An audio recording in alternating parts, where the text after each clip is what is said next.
It was a rainy Tuesday evening in the small town of Ashland, Oregon. The sky was gray.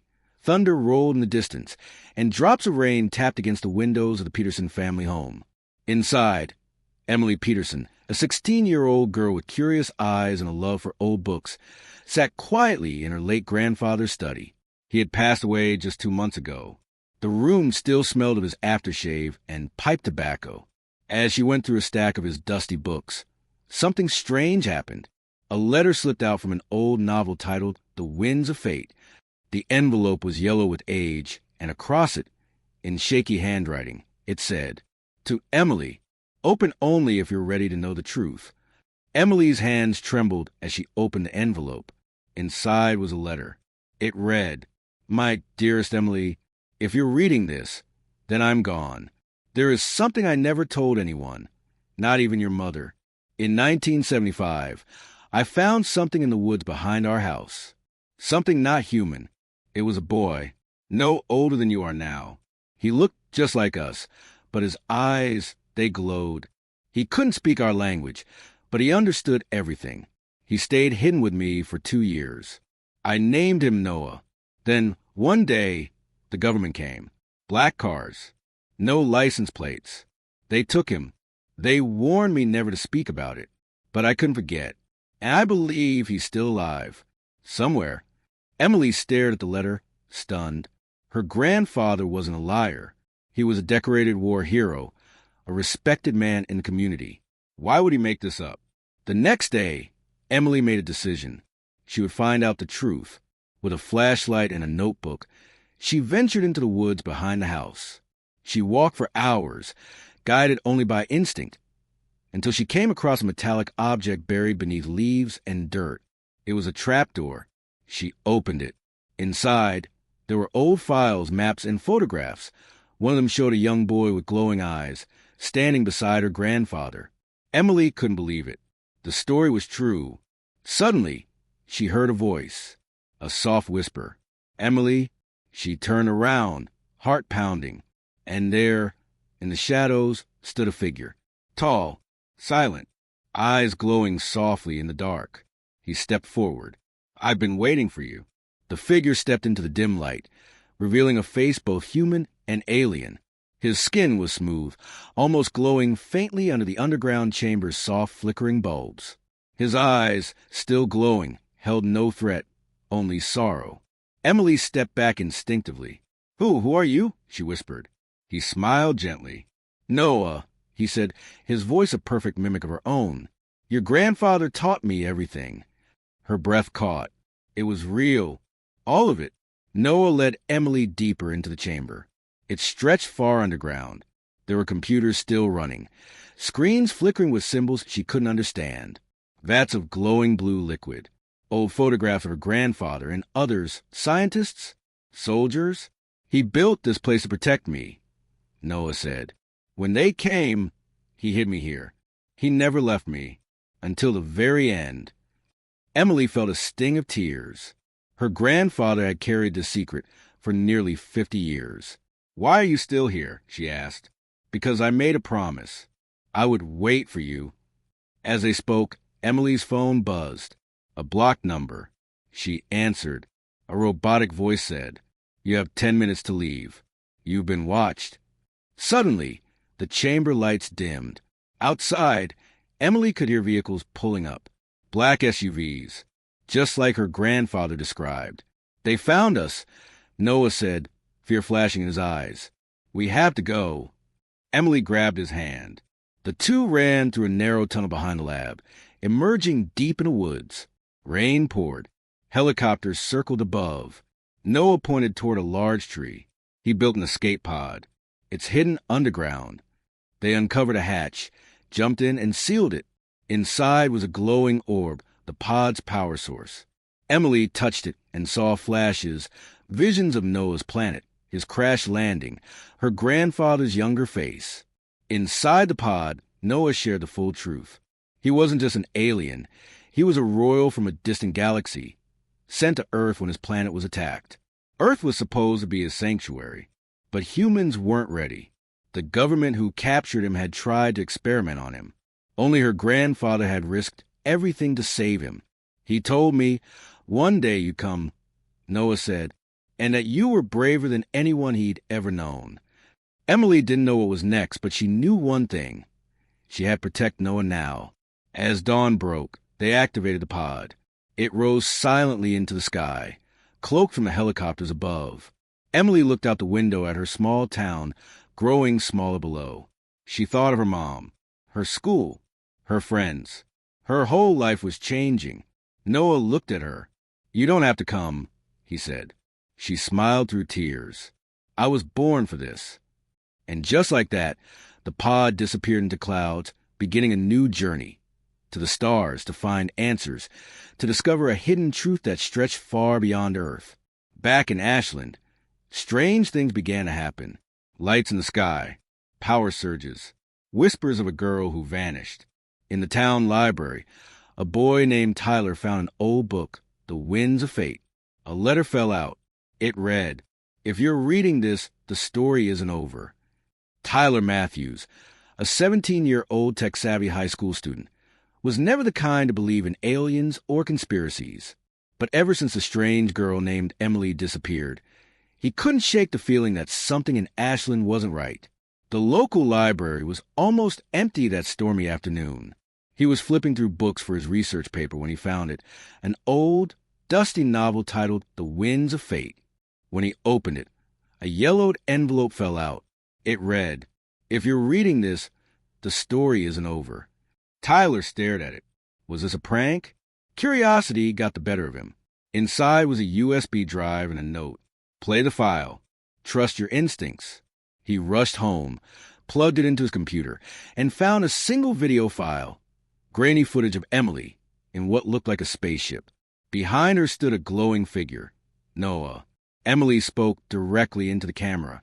"Tyler, if you're seeing this, it means we're trying to contact Earth. Something is wrong. We made it to this planet, but it's dying. Their sun is collapsing faster than expected. Noah's people, what's left of them, need help. We sent a signal to Earth, but someone's blocking it. Maybe the same people who came after Noah. We need you to find the signal and boost it. You're the only one who can." The screen flickered. Then it showed strange coordinates. Tyler's heart pounded. Emily knew his name. How? Over the next few days, Tyler became obsessed.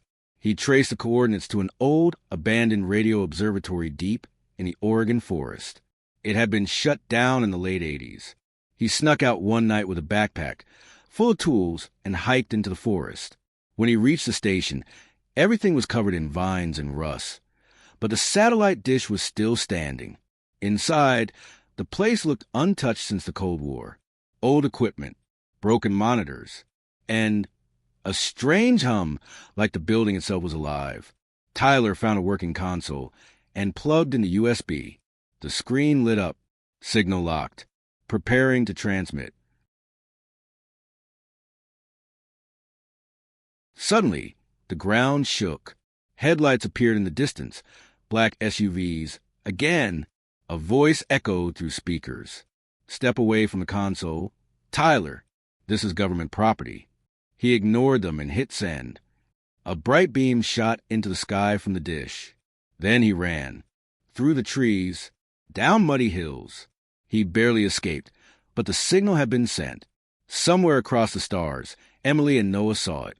On a crumbling planet with violet skies, Emily and Noah stood atop a hill, watching the last sun begin to die. Noah's people, frail and weary, looked up as the signal reached them. Noah smiled. They heard us. Suddenly, a new ship appeared in orbit, unmarked, alien, powerful. Not from Earth, not from Noah's world either. A third force, watching, waiting. Emily turned to Noah. "This is bigger than we thought." Tyler returned home, only to find his house had been searched. His computer was gone, his room torn apart. But in his mailbox, there was a letter. "You did well, Tyler. The truth is coming. Be ready." It was unsigned. Tyler looked up at the sky, and for the first time in his life, he believed. Tyler hadn't slept properly since the letter arrived. He kept checking the sky. He searched online forums, deep web threads, anything that mentioned Emily, Noah, or the signal. Nothing. Until one night, the lights went out. All of them. The entire neighborhood. Not a storm. Not a power outage. Something else. Tyler's phone buzzed. Unknown caller. He answered. "Step outside, Tyler." Chills ran down his spine. He opened his front door and saw a car parked across the street. A woman stepped out. She wore a gray coat and dark glasses. Even at night. "Get in. We don't have time." Tyler didn't know why he went with her. Maybe it was curiosity. Or instinct. They drove silently for hours through back roads and forests until they reached a mountain facility, hidden behind fake signage. Inside was a lab. Giant screens showed satellites, star maps, and something strange, Emily's face. "Live. We intercepted her signal," the woman said. "She's alive. And she's in contact with something we've never seen before." Tyler stared at the feed. Emily was speaking urgently in a foreign language. Beside her stood Noah, and behind them, a hologram of a three-eyed creature. The woman spoke again. "We believe this third species is coming. Not to help, but to claim Earth." In a secured room, Tyler was shown an object, a stone disk covered in alien writing, found in Antarctica in 1996. They had never decoded it, until the day Tyler sent the signal. Now the disk glowed. The writing shifted into English. One word pulsed. "Return." Scientists believed it was a warning. The third race wasn't new. They had been here before, thousands of years ago, and they were coming back to finish what they started. Suddenly, the lab alarms blared. A new signal had arrived. Live from space. It was Emily. "Tyler, if you're seeing this, Earth is in danger. The visitors, they're not explorers. They're harvesters. They drain energy from stars and planets. Noah's world was their last victim." She paused, eyes filled with fear. "They're heading to Earth now. You have 12 days before they arrive." The screen cut to black. Everyone in the room froze. Tyler turned to the woman. "What do we do?" Within 24 hours, world governments activated hidden protocols. Underground bunkers were prepared. Satellites were repositioned. The public didn't know anything. But Tyler did, and he wasn't going to hide. He hacked into the global network and leaked a video of Emily's message. Within hours, millions around the world saw it. Panic spread. Some called it fake. Others believed. But the truth was now out, and the countdown had begun. Tyler hiked through thick snow, the cube glowing warmer in his backpack, as if guiding him. With every step, the mountains felt less like rock and more like something alive, ancient. His watch buzzed. Satellite detected an energy spike below your location. Whatever the obelisk is, it's waking up. He looked up and saw a strange aurora in the sky, not northern lights. These were red, swirling like a warning. Suddenly, the ground cracked. A stone platform rose, and at the center, a tall black spire emerged, the obelisk. Symbols on its surface pulsed in rhythm with Tyler's heartbeat. He pulled out the cube. As it touched the obelisk, a massive surge of light exploded into the sky, thousands of miles away, orbiting above Earth. Emily and Noah watched from their ship. "He did it," Emily whispered. Noah nodded. "The obelisk has awakened Earth's oldest defense, the Sentinels. From the oceans, from deserts, from jungles, massive ancient machines began to rise from deep beneath the Earth's crust, hidden for millennia, built with alien technology but linked to human DNA. Only Tyler could control them. But they weren't alone. Within hours, the visitors arrived. Their ships darkened the sky over major cities. New York, Tokyo, Cairo, Los Angeles. They didn't speak. They didn't warn. They attacked. Sky tore with blue fire. Buildings vaporized. Panic spread. But then, from the Earth itself, the Sentinels rose. Towering machines with glowing cores and ancient armor, walking like giants, defending humanity. Tyler stood inside a Sentinel cockpit, connected to it through the cube. His voice echoed through the mech. "We are not alone, but we're not helpless either."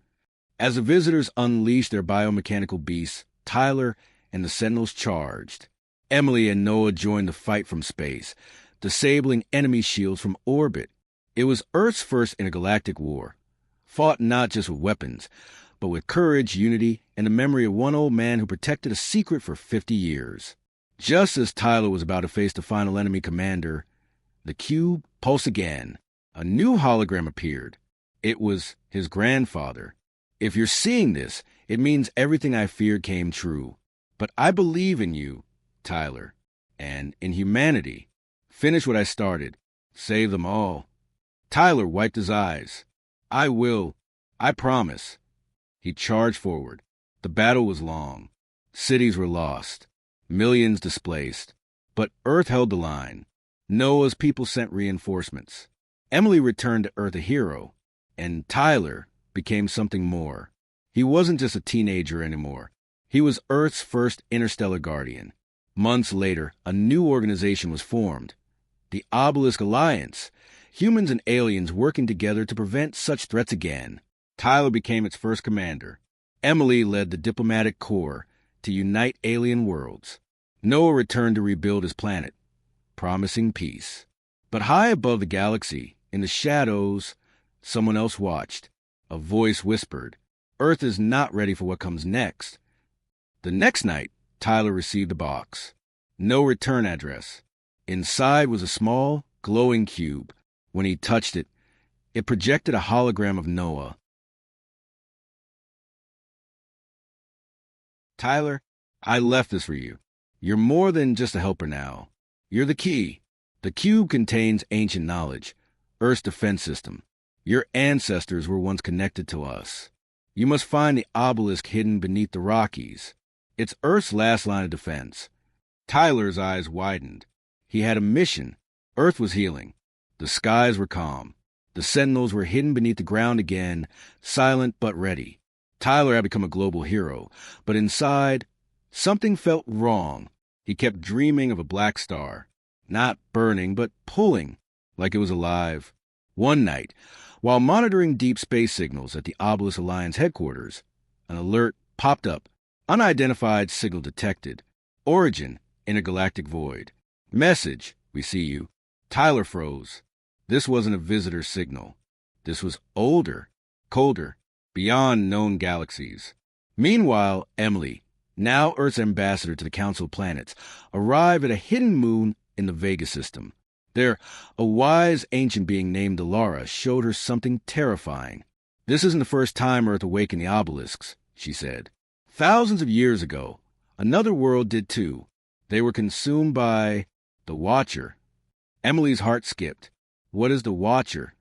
Not a race, not a god, not a being, a force, a mind born from collapsed stars. It doesn't invade planets, it studies civilizations. And when they're strong enough, it resets them. Back on Earth, strange things began happening. Ancient temples across the world started glowing. People began having visions of a giant eye in the sky. Satellites showed a void moving closer. Not a ship, not a planet. A gap in reality itself. Tyler's team named it the Null Zone. No communication worked inside it. No light escaped. And it was heading straight for Earth. Emily returned and told Tyler everything. This is different. The Watcher doesn't fight. It erases. Tyler clenched his fists. There must be a way to stop it. Emily looked away. Alara said, only one way. You must shut down the obelisks. Destroy the sentinels. Go back to being ordinary. That's the only way to avoid the Watcher's attention. Silence. Could they really give up everything they built? As debates raged within the Alliance, one faction refused to stand down. Led by a powerful general named Marek, they believed, let it come. We'll fight the Watcher like we fought the Visitors.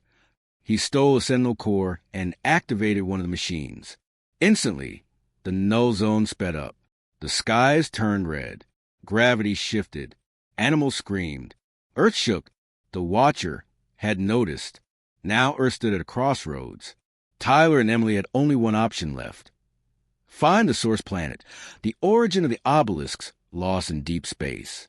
Legend said it held the key to disconnect Earth from the Watcher's network, but no one who searched ever returned. Still, Tyler stood before the council and said, "I'll go. If this thing is watching us, maybe it's time we look back." Emily stepped beside him. "Then I'm going too." In the final scene, their ship enters deep warp, stars stretching like strings of light. Behind them, Earth disappears into a blur. Ahead of them, the black star. Tyler whispered, "If this is the end, let's make it worth watching."